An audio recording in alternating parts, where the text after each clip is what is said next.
What's the crack, guys? Welcome back to my channel. It's me again, Kazzy, and in today's video I'm going to be sharing with you all of the books that I'm going to prioritize on my TBR for the rest of the year. So basically this is like the rest of the year TBR.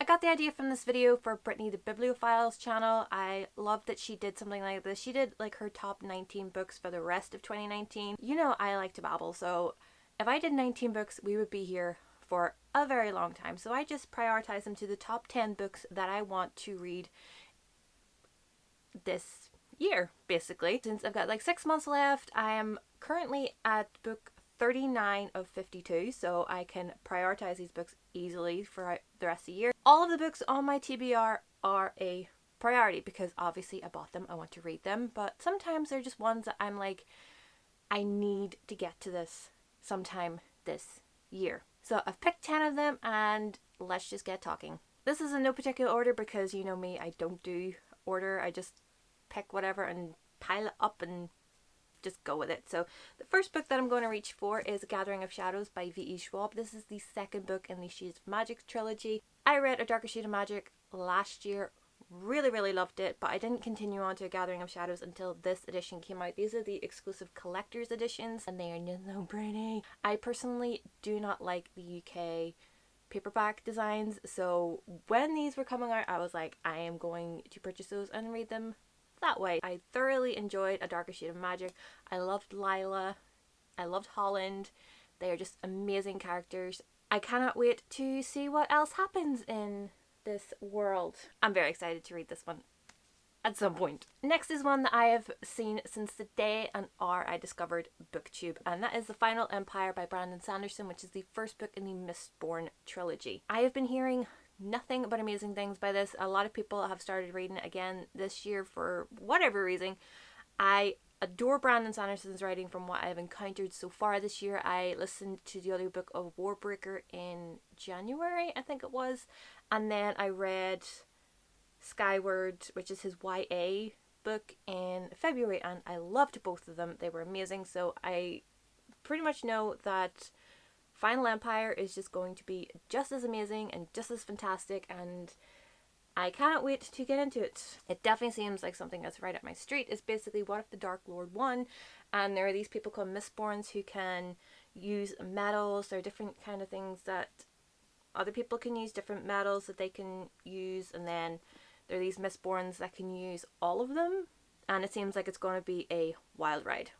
Next is one that I did start, but I kind of had to pause it because it sounded too similar to the audiobook that I was listening to, and I felt like I was going to be getting the two confused easily, and that is The Lies of Locke Lamora by Scott Lynch. I heard about this book from Murphy Napier's channel. She loves this book. This is probably one of her favorite books of all time. The way she sold it, it was like Six of Crows. I love Six of Crows, and I read the back of it and it just sounded like Six of Crows, but probably like a more adult version of Six of Crows. Take a shot every time I say Six of Crows. As I said, I already started this. My bookmark is in here. I'm on page 10. I didn't get that far into it because I started it late at night and I felt like I was going to be confusing it with the audiobook that I'm currently listening to, which is A Wise Man's Fear by Patrick Rothfuss, which is the sequel to Name of the Wind, which is right here. I just felt like it was going to be far too similar, so I decided to put a pause on it, so that's why it is definitely on this priority TBR for the rest of the year list. It's just one that I desperately want to get to. Murphy has never steered me wrong so far this year because she recommended An Unkindness of Magicians, which is right here, which I loved. She recommended The Name of the Wind, which I loved. I'm hoping 3 for 3 with The Lies of Locke Lamora. I know I'm not explaining what a lot of these are about, but you can look them up on Goodreads in your own time if you so fancy. Next is one that has been on my TBR not for that long. I think it's been on it for a year, not even a year, but it is one that gets a lot of hype, and it's a TV series, and the second series has just come out or is coming out, and that is The Handmaid's Tale by Margaret Atwood. I have never read anything by Margaret Atwood. I have never really encountered The Handmaid's Tale. I don't even watch the series. I think I caught like 5 minutes of it and I was like, not for me. But I thought I would give the book a try because, you know, I always love reading the books instead. I have no idea what this book is really about. I kind of have an idea of what it is about, but it's not like a fully fledged idea. It's probably definitely wrong. So Offred is a handmaid. She has only one function, to breed. If she refuses to play her part, she will, like all dissenters behind at the wall, are sent to die slowly of radiation sickness. She may walk daily to the market and utter demure words to other handmaids, but her rule is fixed for freedom, a forgotten concept. So, yep, that's basically what I thought it was about. This is, I think, regarded as a classic. You know me, I'm not the biggest fan of classics. I don't read a lot of classics, but I think that this might be one that might sway me to read it. What was that sentence, Kelly? Like A Gathering of Shadows, this next book is a sequel and is actually the third book in this series, which I thought was originally a trilogy, but apparently we're getting a fourth book next year, I think it is. And that is Before the Devil Breaks You by Libba Bray, which is the third book in the Diviners series now. I love the Diviners. I absolutely love it. I've been listening to the audiobooks more for this series. January Lavoie does an incredible job at creating this atmosphere just through her voice. Like, yes, Libba Bray does the words, but her voice is amazing. So I don't know whether I'm going to physically read this one or just do the audiobook like I have done with the previous books, but nevertheless, I definitely want to get to this book in 2019. I have no idea what goes on in this book. I don't want to know. With sequels, I don't read the synopsis. I prefer to go in blind, and I cannot wait to get to this because I love these characters so much. I cannot remember the name of my favorite. What the hell? Theta. She's my favorite. Ah, stupid sticker. Left it on too long. Oh well, it's not first edition anyway, so it doesn't matter. The next book that I want to read in 2019 is one that I'm quite apprehensive about because so many people are split into camps about whether they love this book or hate this book, and that is Nevernight by J. Kristoff. I just finished reading Aurora Rising by J. Kristoff and Amy Kaufman and loved it. I've had Nevernight for maybe 2 years now. Oh my gosh, that's so bad. But I've been terrified to read it because so many people are split about whether they love it or they don't like it, because apparently there's footnotes and things like that in this book, and it just discombobulates a lot of people. So I'm scared to read it, but I know I'm going to probably love this because it is just like right up my street. It follows this character called Mia Corvera, and she has been sent to this assassin school because her parents have been murdered and she wants revenge and this, that, and the other. And I just want to read it because I have this, I have God's Grave, and I have Dark Dawn pre-ordered. And I've done all that without even reading the damn book. What? I don't have any self-control. We know this. Let's just move on with our lives. But I desperately want to get to this, but there's been no time where I've just been like, right, I'm going to pull up my big girl pants and read this book this year for sure. Next is a book that I'm very excited to get to, and that is The Northern Lights by Philip Pullman. I've never read a book by Philip Pullman before, and this is the first book in his Dark Materials. Yes, his Dark Materials trilogy. This is, I think, what the movie The Golden Compass was based off of, and that was from the second book in the series.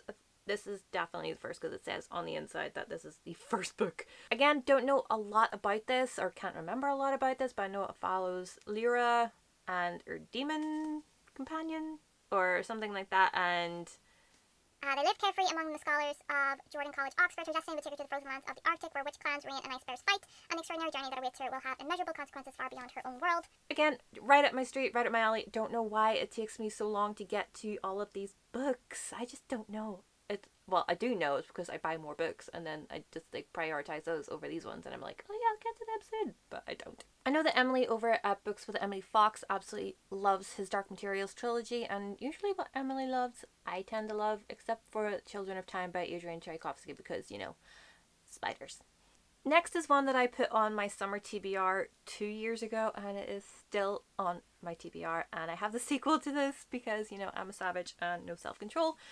And that is Carve the Mark by Veronica Roth. This got a lot of hype when it first came out, and then I think a lot of people were like thinking, you know, there was something, you know, a bit controversial about it. It wasn't quite PC about something, but nevertheless, whenever I read the synopsis of it, I always think that I'm going to love this. And because, you know, I've bought it and like I definitely do want to read it.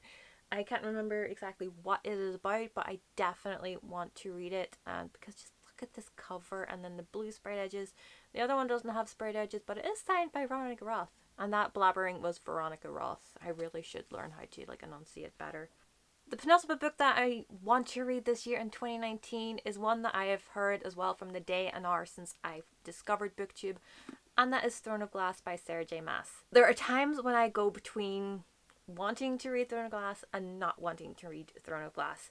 But then Brittany the Bibliophile loves Throne of Glass so much that I'm just like, okay, Brittany, I will give it a shot. And when it came out with this gorgeous edition, I wanted to get it to read it because, you know, I love having pretty books, and the paperbacks of the UK are god awful. I don't really like them. I definitely want to read Throne of Glass. It sounds like something that I definitely will enjoy because it's, you know, like high fantasy, and I love fantasy. We all know that I love fantasy.